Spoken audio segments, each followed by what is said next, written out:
Kalau beli laptop, selain mikirin spesifikasi, pasti yang paling top of mind ya jelas ya, harganya. Dan ini adalah penampakan laptop yang harganya 50 juta dari Asus ROG, yaitu Zephyrus G14 2025. Dan ini tuh bikin gue penasaran, gimana sih rasanya pakai laptop di harga segini buat nemenin kerja, main game, nonton film? Apa sesuai gitu sama harganya yang 10 kali gaji UMR ini? Tapi sebelum lanjut, bisa kali pencet tombol subscribe-nya dulu. Kalau belum kenal atau baru pertama kali lihat gue di Basindo.tech, kenalin, nama gue Anes. Kalau udah kenal, kita lanjutin videonya. Klan Zephyrus-nya ROG tuh emang udah jadi salah satu top of line-nya ROG. Desainnya tuh selalu kerasa premium, slim, tapi tetap bisa manage performance yang kenceng. Dimensinya tuh kerasa mini untuk ukuran laptop 14 inci. Materialnya ini pakai aluminium yang bikin beratnya cuma 1,5 kiloan aja, yang masih enak banget nih buat ditenteng ke kafe. Walaupun charger 200 wattnya ini cukup gede ya dan pakai proprietary khusus. Tapi untungnya Asus udah mikirin hal ini dengan bikin port Type-C-nya support daya ngecharge sampai 100 watt.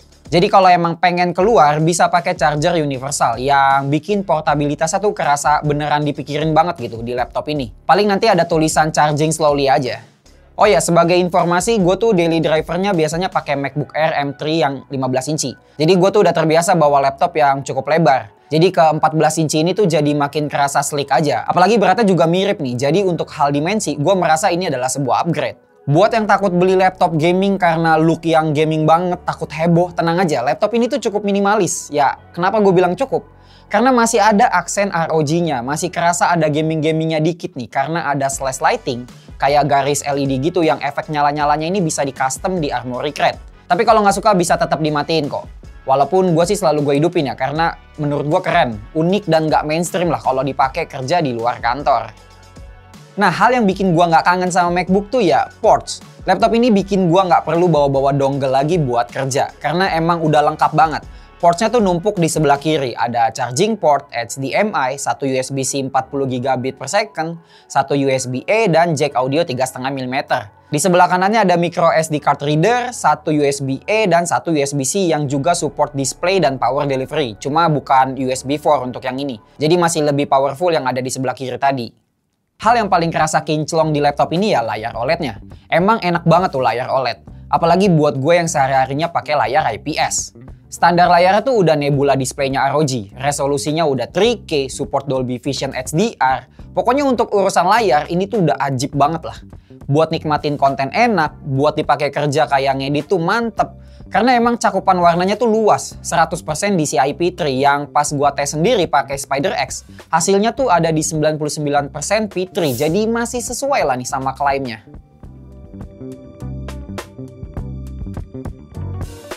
Nah, buat dipakai gaming juga udah pasti jos ya, karena selain gambarnya detail dan kelihatan crispy, refresh rate-nya juga 120 Hz. Jadi buat main game-game dengan pacing cepet udah enak banget lah di mata. Bezelnya juga udah termasuk tipis nih di kanan kirinya. Penebalan tuh cuma ada di atas dan bawah, dan di bawahnya tuh ada branding ROG Zephyrus tipis-tipis. Di atas ada webcam 1080p yang kualitasnya udah proper buat webcam.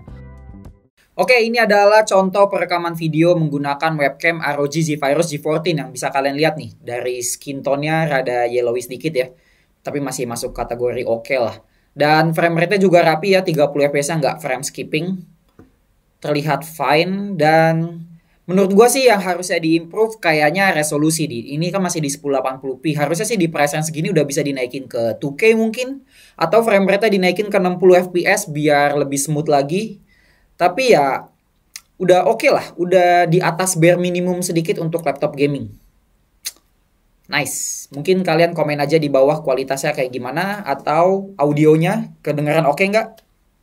Sektor audio di laptop ini juga udah ada di atas rata-rata untuk urusan speaker laptop. Udah pakai 4 speaker yang isinya 2 woofer dan 2 tweeter. Tweeternya ini front facing langsung nampol muka. Woofernya bottom firing jadi mantul ke meja dulu baru ke kuping kita.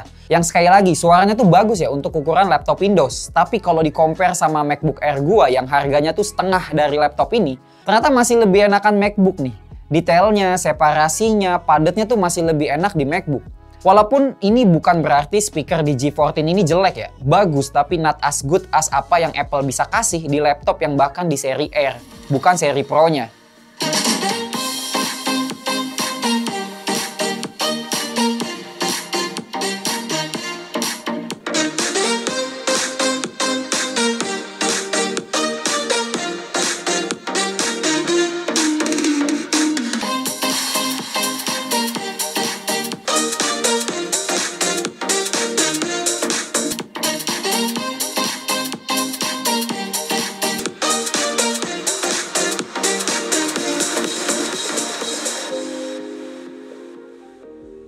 Ngomongin laptop gaming yang paling seru buat dibahas ya sektor performanya. Laptop ini pakai CPU dari AMD yaitu Ryzen AI 9 HX370 yang punya IGP Radeon 890M.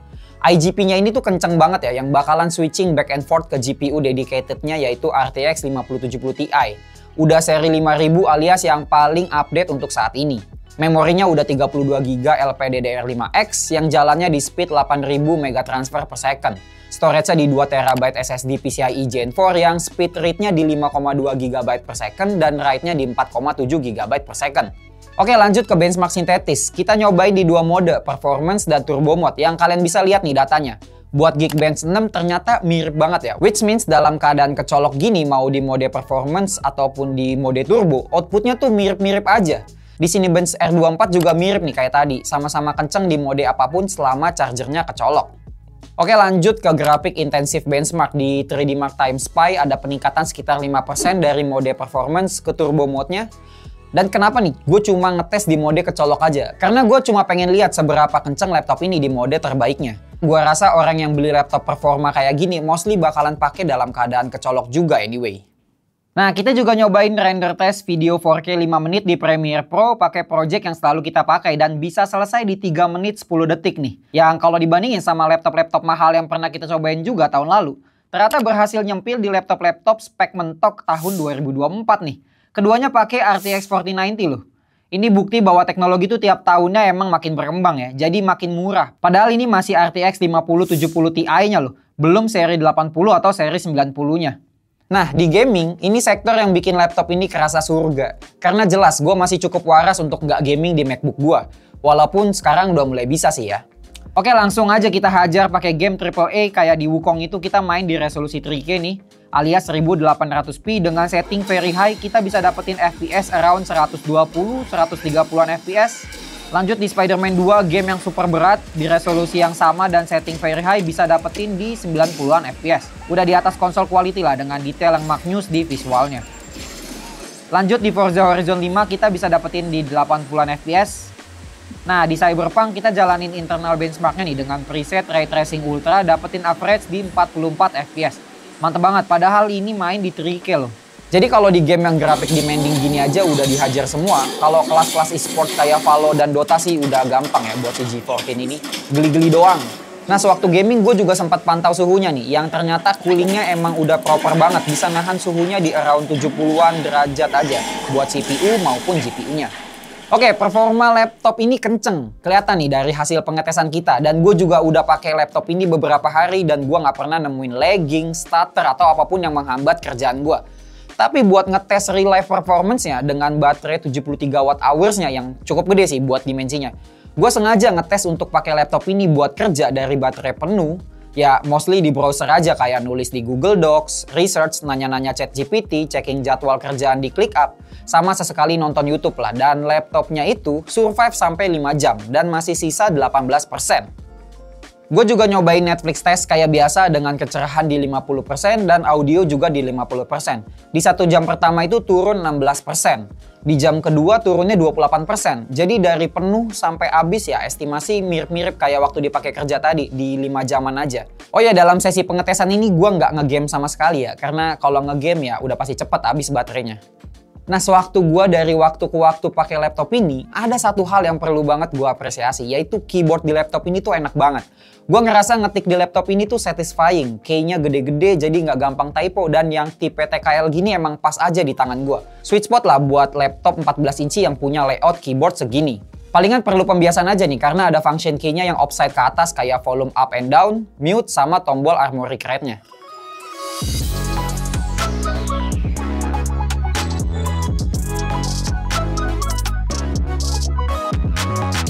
Oke, kita akhirnya udah di conclusion nih.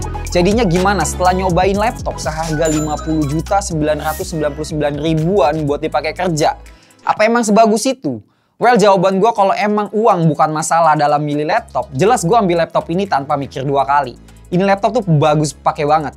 Asus berhasil meracik laptop yang jadi sweet spot antara performa kenceng, ukuran yang ringkas, material premium, kerasa eksklusif dengan desain yang cakep dan gak pasaran, dipakai kerja gaspol, buat have fun juga nampol. Tapi tentu gue akan masukin harga sebagai penilaian.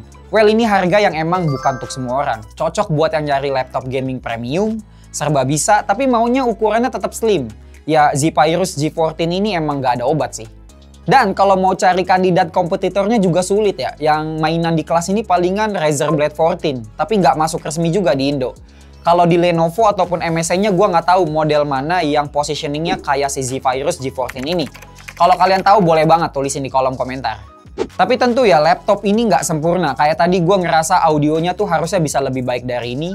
Webcamnya juga perlu step up the game since ini kan produk all-rounder ya harusnya ya. And that's it. Pengalaman gue nyobain laptop 50 jutaannya Asus ROG buat dipakai kerja harian. Dan kalau kalian mau diskusi bisa langsung aja nih komen di bawah. Kalau suka video ini bisa di like, di share. Kalau ada temen yang lagi nyari laptop, nama gue Anes, gue cabut dulu. Ciao. 50 juta dapat HP Infinix berapa ya?